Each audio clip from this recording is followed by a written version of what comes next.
Jean, I am so excited you're here. And you and I had not spent a lot of time together before we did kind of our prep session. And I can't tell you when I've been so excited because I've done 21 of these and I was so excited hearing all of what you were going to speak about. So I am thrilled to have you on tonight. How I think we are going to start out is you have a great slide, Jean. We're going to kind of understand what you're doing now, and then we'll go and you can kind of meet your audience. So if you don't mind sharing your screen, we'll get to the fact of how you got here, but let's just understand kind of what you're doing right now in your business. Sure. And before I get to that slide, I just wanted to say thank you to Srini, John, Susie, to the entire Startover team. It is an absolute honor and pleasure to be here today. And also to everyone who joined today. I see friends, I see coworkers, I see a lot of people who probably know me from Little Red Book, my blog. It is so wonderful to be able to meet all of you. I'm really looking forward to it. So let me share screen.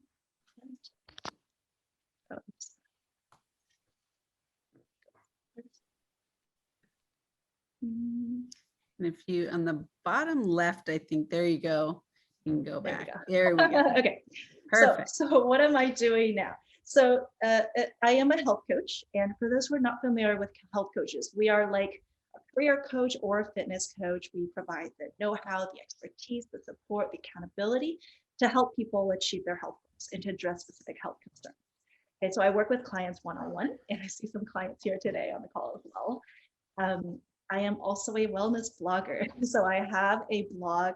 My main platform is Little Red Book, but we are also all now on WeChat, on Startover, on Weibo.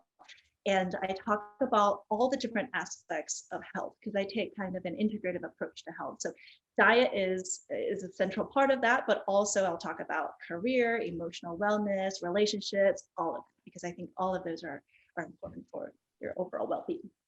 And thirdly, we have an online marketplace. So this is really a curated store. It has all of my favorite things, my favorite supplements. I scoured the globe for the best olive oil, spices, vinegars, chocolates. So this is sort of my favorite place. And I think that I intended it to feel like an extension of my home, my kitchen, my pantry, where everyone can buy all my favorite things. So these are kind of the three verticals that we work in, and we are now a team of 10 spread across Chengdu, Portland, and also even one in London. Wow, that is so exciting. I can almost, I want to dive into how you got here, but before that, Yes. Let's look at your audience and then we'll go back and Let's. we'll kind of hear your history. Yes. So let me stop screen share, right? So Srini or Danny, perfect. Okay. So, wow, we have a tie there with learning about why people came here, learning about nutrition and wellness, and to support or meet you, Jean. Thanks, everyone. Yeah. It means a lot. I have to tell you, Danny made these, it cracked me up. So thank you, Danny. Look at all the 2 heroes. Good job. I think those might be my parents. So thank you for being here, you heroes. How healthfully do you eat? A lot of so-sos. All right. My friends. I like that. Great. And do you take supplements? No, but interested. Wow. Okay. Yes. A lot of people do. Interesting. Yeah. Great. How often do you cook at home? Wow. Okay. So we have a lot of people who are right in the middle and a lot of people who cook 7 days a week. That's incredible. Yeah, I'm great. All right. Amazing. Okay. Fabulous. So now, Jean, that you know a little bit more about your audience, can you tell us, so John and Srini were talking to us about how they worked with you in this consulting firm. So give us a little bit of background, how you went from that to this online platform and nutrition coaching. Yeah, it's quite a dramatic change. So I thought I'd like to answer that question in 2 threads. So great. First, maybe just my connection to health and wellness, a little background on myself. I was born in China. in Chengdu, Sichuan. That's where I grew up. And then I immigrated to the States when I was 9. And I was born to a family of doctors. So my dad, my uncles are all in healthcare. And in particular, my dad, he practiced Chinese medicine. So he's an herbalist, he's an acupuncturist. And for those who are not familiar with traditional Chinese medicine, it takes a holistic view of your health and of your body. So the concept of eating well has been a part of my life since I was very little. And then when we moved to the States when I was 9, we moved to Portland, Oregon. My dad was invited to teach at the National Institute of Naturopathic Medicine.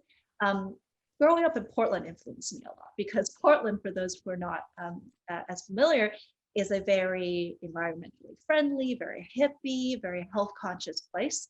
And so we are all about eating local, about regenerative farming.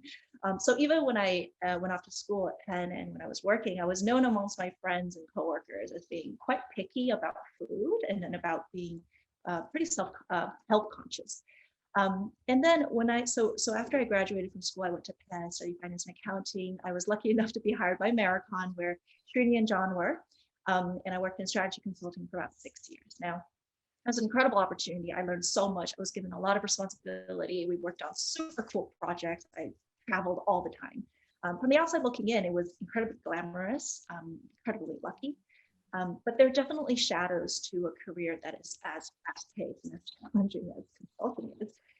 So I was, chronically stressed. I was never home. I really didn't take care of myself.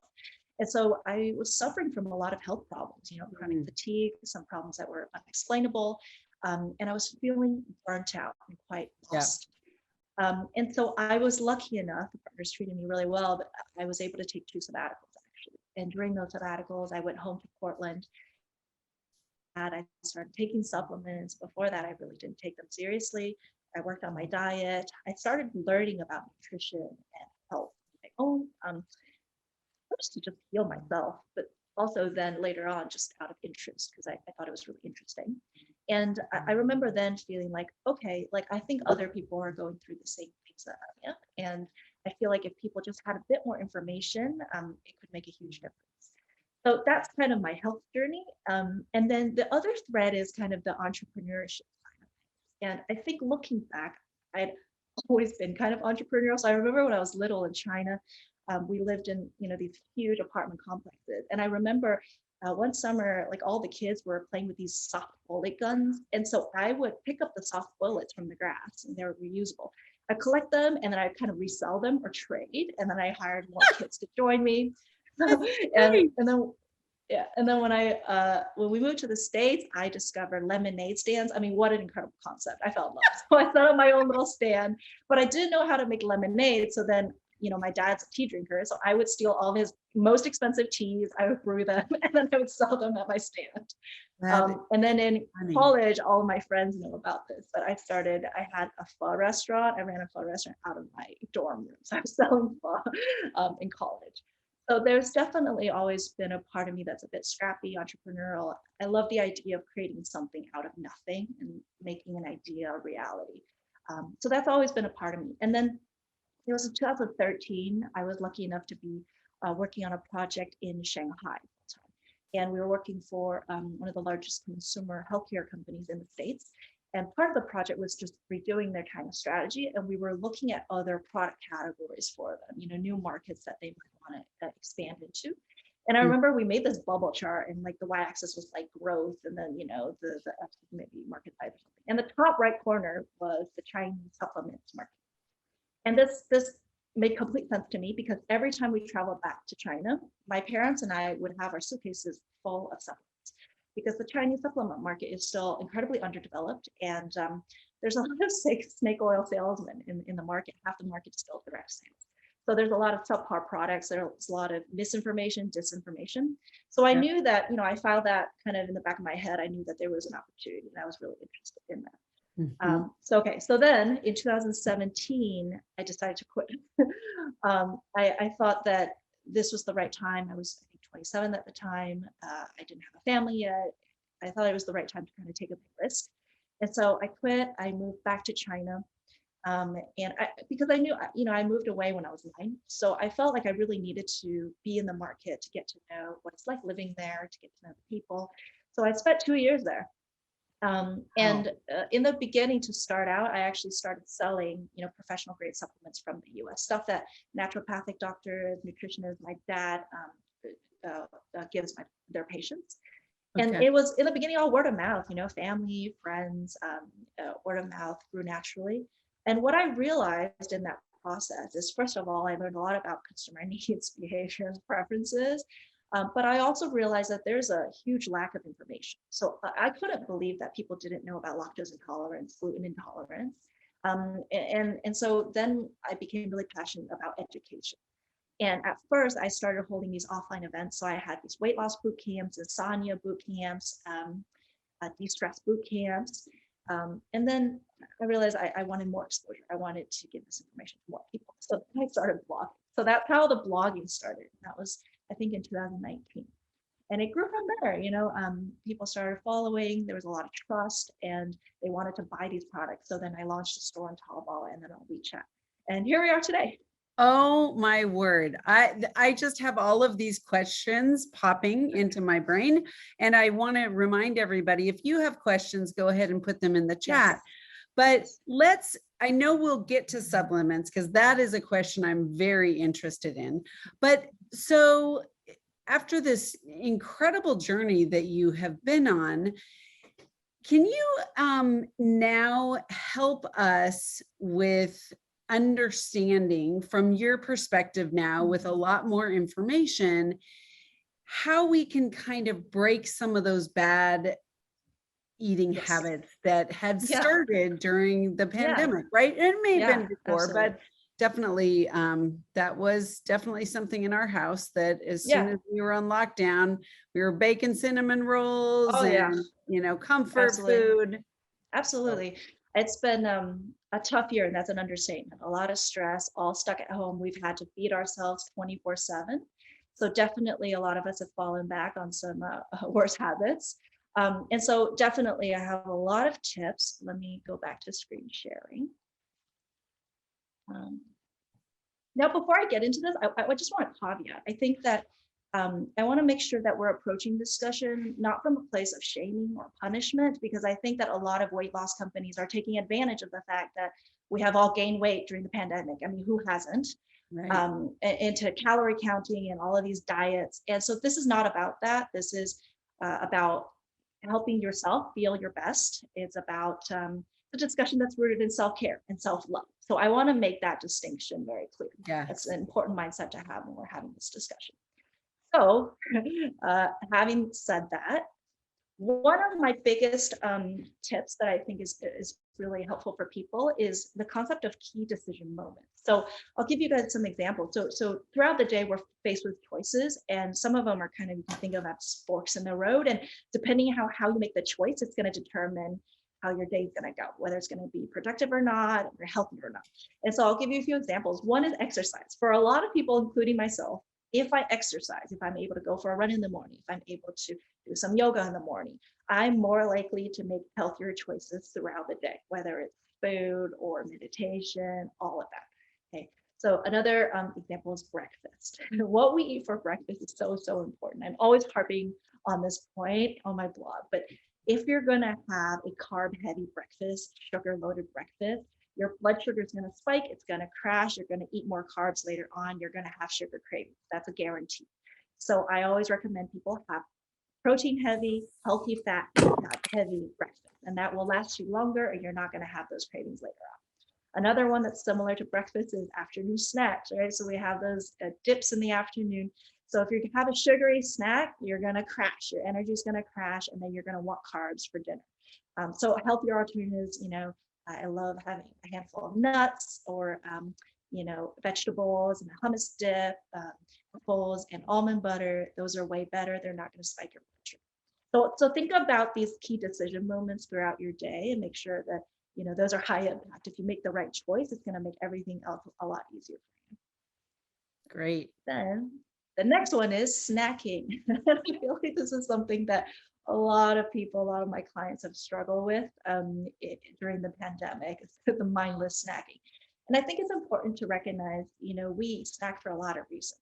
And oftentimes it's not actually because we're hungry. It could be because we're stressed or because we're just plain bored.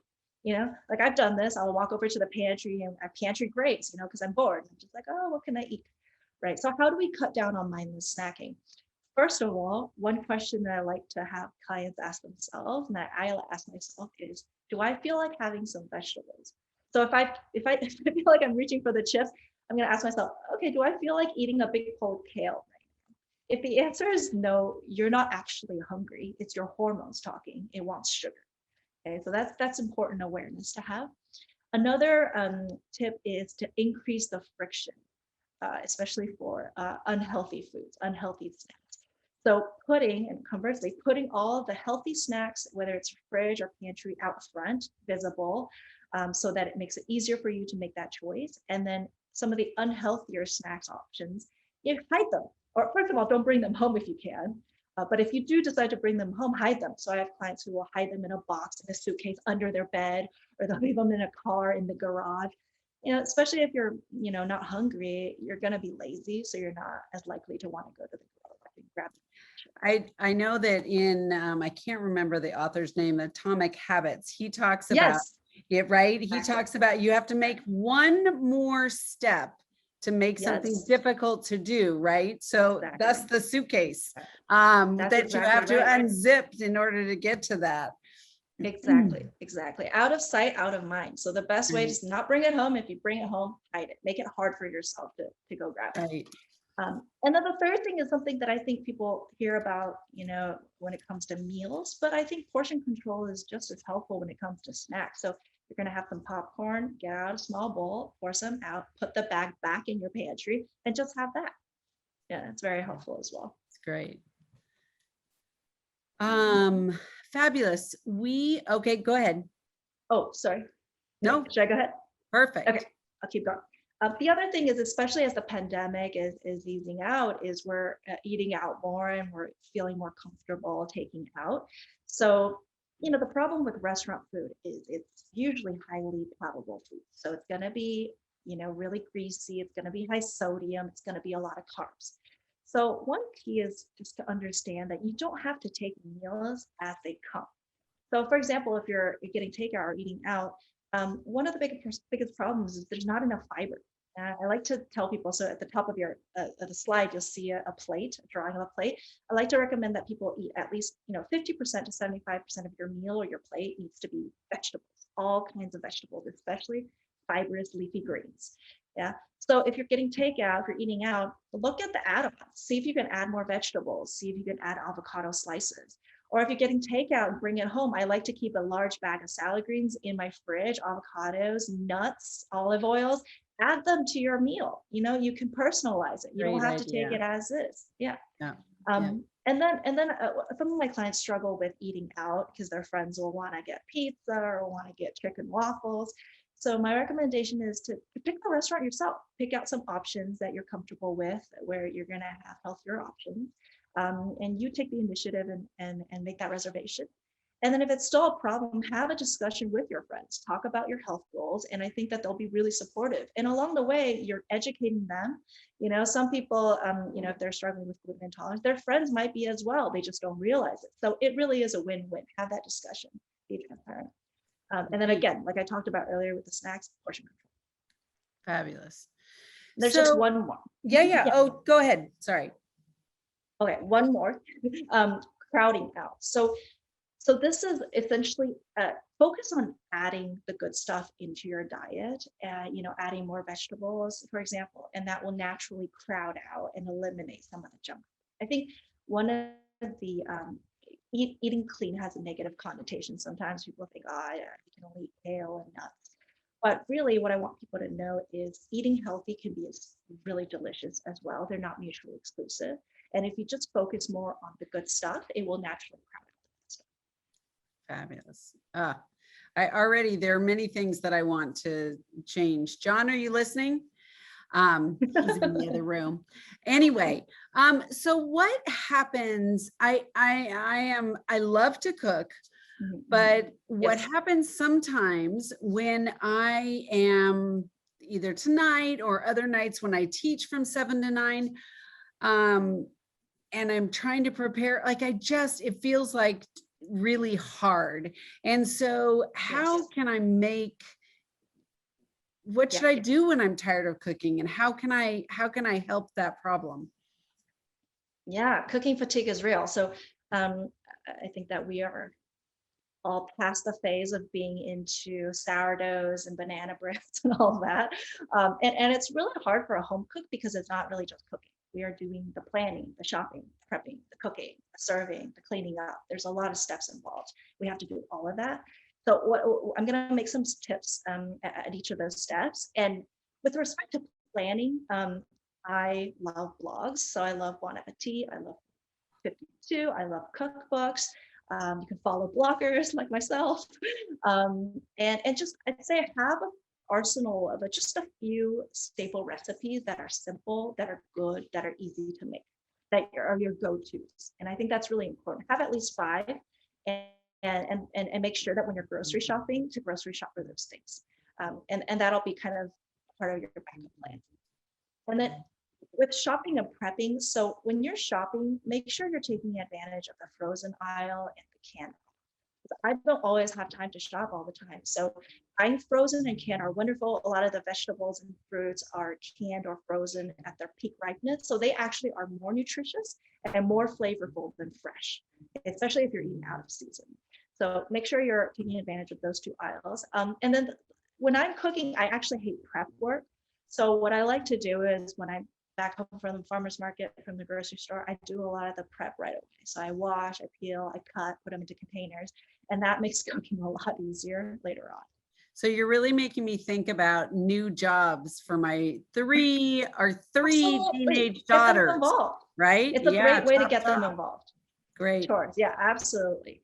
And with cooking too, so the second point is cooking together, and yeah, absolutely. Give away some of those tasks, assign them to your kids, get them involved, alternate, cook together. I think a lot of why cooking has felt kind of monotonous is that it's missing the social aspect. We no longer have potlucks. There's no dinner parties. So, cook with friends virtually, cook together. And cook Dad, are you together at listening to home. this? I want to cook with you. All Yeah. right. Yeah, it makes it more fun.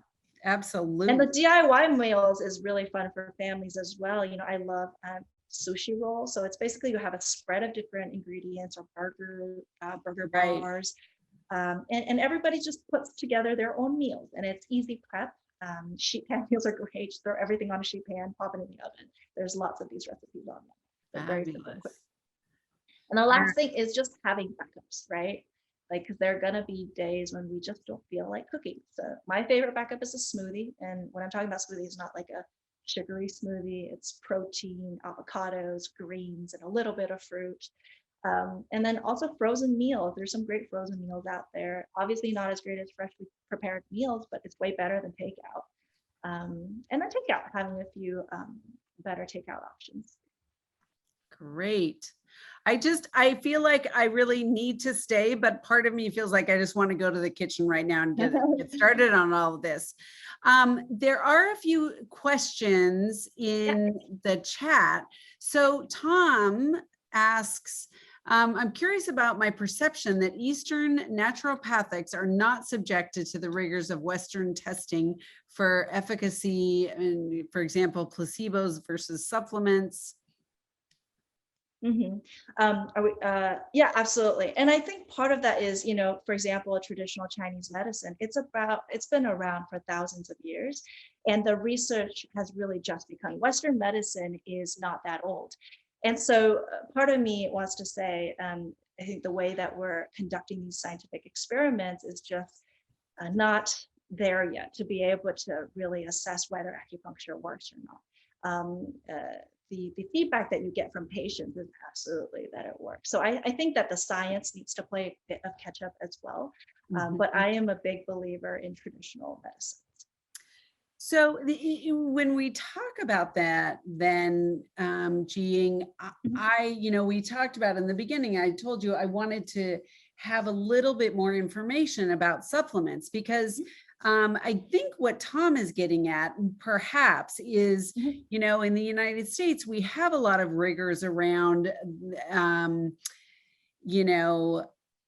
how medicines come to be able to be purchased, and we feel safe with that, Right. whether or not that's, appropriate. But I feel like Yeah. that's what we feel like. So you Yeah. sell supplements, and Yes. walk us through a little bit. Like, I'm very interested in supplements because I do not take them, and Yeah. I kind of want to know what I'm missing, and Yeah. how do we make sure that what we're getting is Absolutely. appropriate and healthy and so forth. Absolutely. So let me answer the question in two parts. So why do we need supplements? And then how do you, are they safe? I think those are two common questions. So why do we need supplements, right? So a lot of my followers ask the same question because I eat very clean, I eat really balanced meals, and they're like, do you even need supplements? And the answer is yes. And there are a few reasons why. First of all, the food that we're eating is not as nutritious as they used to be. The soil that we're working with has been depleted. They're very low in vitamins and minerals. And also there's been a lot of genetic modifications. The foods that we're eating might taste sweeter, for example, the fruits, but they are lower in phytonutrients. They have less bitterness, less acidity. They've breeded out those qualities. And with that, a lot of the phytochemicals, the antioxidants that are in the foods that we eat. And so the foods that we're eating is just not as nutritious. And so it is important for us to supplement. And also, I think the modern lifestyle, we are a lot more stressed today. And because of that, we are losing or we're metabolizing vitamins like vitamin B much more quickly. And so we are more deficient in those vitamins. And so that's why a lot of us are deficient in B. A lot of us are working at home all the time. We're not getting enough sun. We're all deficient in vitamin D. And so there's absolutely a need. And then in terms of safety, absolutely. I think it is the Wild West, even in the US. And, supplements are not regulated to the same degree that medicine is. And so that's also why I started my blog. And what I talked about on my blog in the very beginning was teaching people how to pick out high quality supplements. So for example, what is fish oil? Why do you need it? And what are the standards for picking out a high quality fish oil? So that's all really interesting. How do you, so say I came to you as a client, how Mhm. would you, do you have a regimen of supplements that you suggest for everyone, or is it Sure. Yeah. personalized, or how does that work? Yeah. Sure. Sure. There's definitely personalization that's going to happen depending on people's specific health concerns and specific health goals and situations. But there's a few that I recommend sort of everyone take. First is vitamins B, C, D. Um, those are, most of us are deficient, and I recommend that everyone supplement separately. Another is fish oil. Omega-3 fatty acids are so important for every aspect of our health, and our diets just don't have enough of it. Especially because of the high fatty, the junk food that we eat, that the balance of omega-3s to omega-6s is way off. And so supplementing with fish oil is incredibly good for you. Another is probiotics, and this is a hot area, but it has Mm. some great results in terms of helping with your digestion, with your immune system, with your mood, because 80% of our immune system is in your gut. And we talk about the gut-brain axis. It has a lot to do with our mood. And so those are the 5 that I recommend everybody take. They're kind of the basics. Fabulous. Okay. I think I'm going to be calling you after this for a consultation appointment. That sounds great. So let's talk a little bit. Someone asked, how many meals would you recommend a day? Yeah, so and I don't know if that has to do with intermittent fasting because that's been a hot topic. And but I think that I usually eat 3. Sometimes I eat 2 and I skip breakfast. And I think it really depends on you. A lot of people ask me whether you should eat breakfast or not. I honestly think it depends on the situation. Not everyone does, but it also depends on what you're having for breakfast. If you're going to have like a croissant and a latte, I'd say skip it.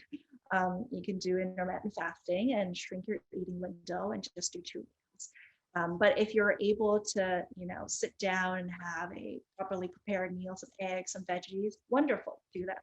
So the other rule that I have is try not to eat within 3 hours of sleeping. because that Mm. just keeps your gut going, keeps the fire burning. So I try to get everyone to stop eating 3 hours before you sleep. Does that also affect the quality of your sleep? Eating too close? Absolutely. Oh, Okay. absolutely. It affects your rest. Yes, Okay. exactly. Great. All right. So I have another question. Yes. For it's really clear that a big shift that many people need to make, right? When you had that first plate is how much roughage, how much, right? Mhm. So if you're a person who has been eating, your plate looks like one portion protein, one portion carb, and one portion Mhm. vegetable, how is an easy or that's a huge shift to make your plate much more Mhm. vegetable. And Yes. so how can we make that shift in a way that Sure. doesn't feel like we're depriving ourselves and we still feel Yeah. satisfied? Can you talk Yeah. about that a little bit? I think it's just gradually doing it. And one thing that I like to have my clients do is at every meal essentially ask themselves, how can I add more veggies to this? Mm. Like any kind of veggie, any way that they can, how can I add more? So if you're making a smoothie in the morning, how can I do that? Okay, maybe I can grab a little more spinach and add it in. For lunch, you got takeout. Okay, I have salad greens. Can I add that? I have an avocado. Can I slice up a quarter of an avocado and add that? So it's doing it gradually, and then before you know it, you'll be craving the veggies because the fibers just makes you feel so good. Oh, that sounds Yeah. great. We're starting to substitute cauliflower rice for Yeah. regular rice. And I I love think it's, cauliflower rice. Yeah, yeah. and it's great Yeah. in smoothies too. It's actually really creamy. Oh, Yeah, okay. Okay. yeah, How yeah. do you cook it to, oh, go ahead. Oh, sorry. Yeah, I was just saying it's actually really good in smoothies, and it makes it really creamy and bulks it up and adds fiber. But yeah, it's great alternative for rice. Fabulous. And how do you cook it in like a stovetop to make it kind of like rice? So the texture is definitely not going to come super close to rice, but I essentially, most of the time, I just saute it with a little oil. Mhm. And then another way I like to use it is make a rice porridge with the cauliflower rice. So Ah, I make this chicken rice porridge, and instead of regular rice, I just use cauliflower rice. And that comes close to the texture of normal porridge. okay. All right. Great. One other question. You talked a little bit in the beginning. You mentioned lactose intolerance and Mhm. Yes. Yeah. gluten. Can you talk about that a little bit? Yeah, absolutely. I think that those are some of the most common food allergens.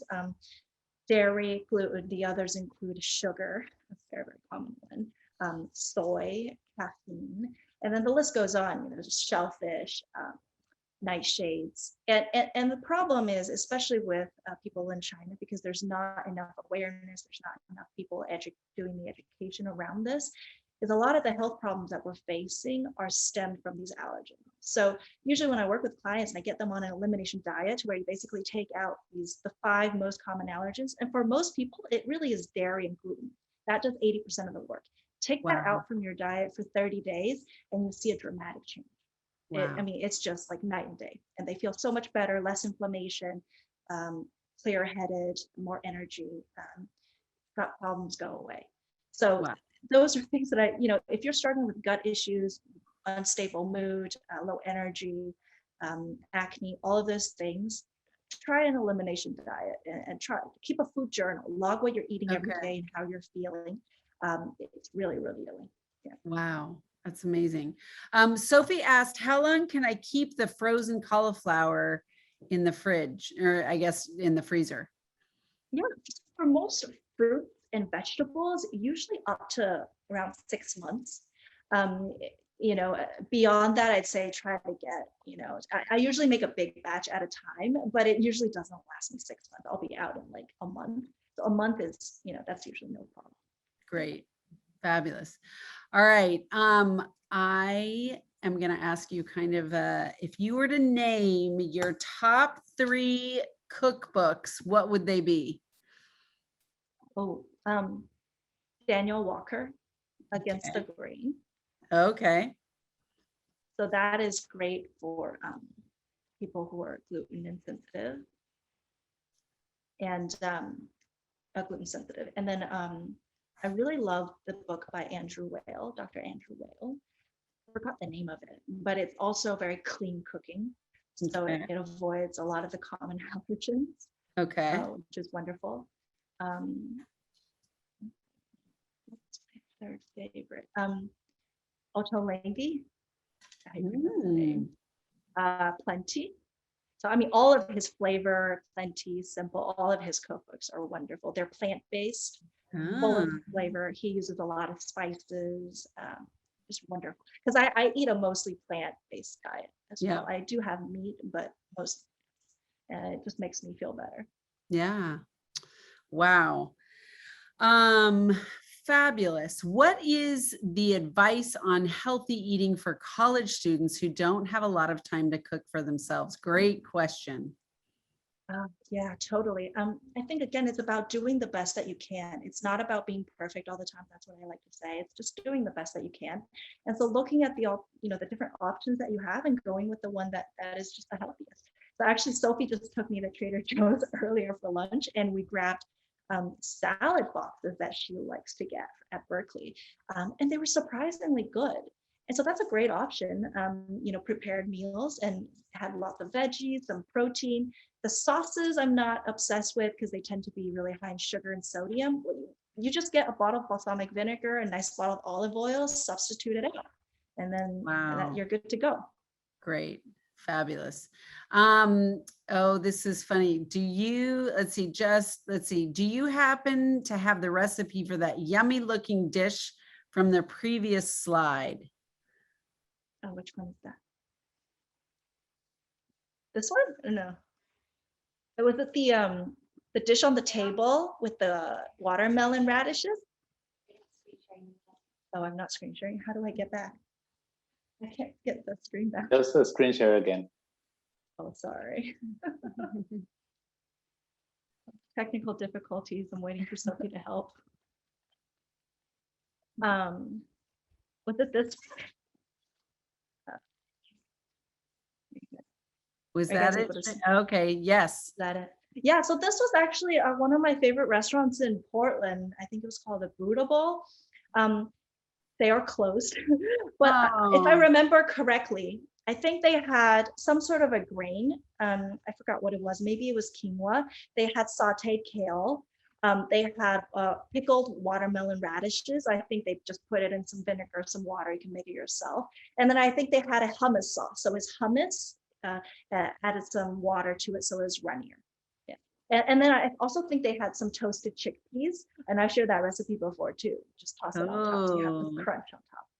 So that brings me to this question of, if you're going mainly plant-based, where do you get the protein? Yeah, so I definitely do eat meat, and I do eat eggs, I do eat tofu, I do eat chicken, I do eat fish. So I definitely make sure that I have any of those on a given day. And then when I'm having smoothies, I use collagen powders and protein powders as well. So I'm making sure that I'm getting my protein. I eat a lot of nuts and seeds, which are high in protein. So I'm definitely making sure. I think that's the thing with even with vegetarians is if you're vegetarian, plant-based, you need to do a little extra homework. You need to make sure that you're eating a variety of foods to make sure that you're getting enough protein and fats. Fabulous. Do you on your store, do you sell protein powder, or do you have some protein powder that is your favorite? Yeah, so my suggestion when it comes to just for smoothies, for example, I love a clean, simple collagen powder. So I use the Vital Proteins collagen. That's my favorite. And then for protein powders, my suggestion is to avoid whey protein because again, it has those allergens and most people are allergic to it. So avoid whey, go for plant-based protein sources. And I would also avoid soy because it's a common allergen again. And because it kind of acts as a phytoestrogen and can mess with your hormones. So I would go with other vegetarian sources of protein. My favorite is from a company called Thorne, and it's their, I forgot the name of it, something complex, vegan complex. And so it's a mix of like chia, pea, and some other vegetarian sources of So protein, and a bunch of other great. things. Can you, I'm going to ask for our viewers that you give us, say, your top, few in those categories. And Yeah, Alyssa, who be is happy our to. blogger, she will include that. That would Yeah, be I'd be happy fabulous. to. Absolutely. Sophie had a question. I have a friend having rhinitis. Will it be improved if he does away with dairies like milk and yogurt? Oh, yeah. Any kind of itis, when you're dealing with inflammation, you need to look at your diet and you need to do an elimination diet. That is key. Those are toxic triggers. So dairy, gluten, those are the top two. That's going to fix most of your problems. Um, get rid of those for 30 days. And when I say get rid of it, I mean really strict. You cannot touch it. And so with dairy, it's difficult because that includes butter, that includes cheese, all of these, yogurt. You can't have anything that's made with milk. But you need to just remove it completely. And then after 30 days, I think throughout this process, you'll feel a huge change. After that process, then you can slowly introduce them back in one at a time. Right? And you have to wait at least 48 hours between each, because sometimes it takes a while for your body to react to a trigger and see how you feel. And then it'll be very clear. And I think it's gonna, an elimination diet will really, really help. And then also just rhinitis, wear a mask. Wear a really good mask. Okay. So Srini asks, are salty snacks better than sugary snacks? No. Pick your poison. Geez, Srini. Oh man, that is a hard question. I would actually pick salty over sugary. Sugary is a vicious cycle. It will keep you going. Your blood sugar is just going to go on a roller coaster, and the sugar cravings will not stop. Obviously, with sodium, I would recommend keeping it low as well. But yeah, I would pick salty over sugar. Fabulous. Jiying, thank you so much. It has been such a pleasure to hear from you. I am just very excited. We have one last Mentimeter, if Danny's going to put in the chat so that we can understand the takeaways. And we do this also as I really should learn do you know the Atomic Habits author, Jiying? Yeah, James Clear, I think. Yeah, so he talks about how if we write down what we're going to do also, we're much more likely to do this. Yeah, we're retaining. Making commitment. While people are filling that out, Jet has a question. If you could eat the cuisine from one country, which would it be? Wondering what the healthiest diet is. Diet as in regular eating, not restricted to lose weight. I would pick Mediterranean, honestly. I would pick the Mediterranean diet with a few adjustments. So that is, Mediterranean diet is high in fiber, a lot of greens, a lot of veggies, also high in healthy fat. So we're talking salmon, sardines, a lot of fish, a lot of nuts, a good olive oil. So good for you, your brain, your skin. So that would probably be my pick if I had to pick. Okay. Do you, Jiying, do you cook in olive oil? I've heard varying things. Yeah. So it does have a lower smoke point. And so the prevailing thought up until this point was that you do not want to do high heat cooking with olive oil. However, the most recent research that's come out says that if it is a high quality, cold extracted olive oil, it can actually withstand higher temperatures. And so my thing is, it's all about the quality of the oil. If it's a high quality oil, it's okay once in a while to fry an egg, to make a steak with olive oil. It is totally fine. Great. Fabulous. Well, let's see what. All right. Healthy eating should be designed for your own health goals. More vegetables, absolutely. More veggies. Avoid gluten and dairy. Veggies are great. Food will not necessarily give you all the nutrition that you need. Your best diet is the one that makes you feel good. Yeah, I will follow Jiying for more recipes. Great. Thank you. Like salty over sugary. And I think that at that statement about your best diet is the one that makes you feel good. And it feels Yes. like that is much more, though it's kind of a long-term feel good, right? Because many of us Yes. will Oh, yeah. go for, the ice cream Yeah. or the Oh, cookies. yeah. It's In not the about moment, satisfying your palate. Yeah. right. In the moment you feel like, oh, this is exactly where I want to be. Right. But later on, Right. you have that low, and also you just feel bloated and not good. Exactly. You don't feel like yourself. You feel down. You feel low energy. Yeah. Absolutely.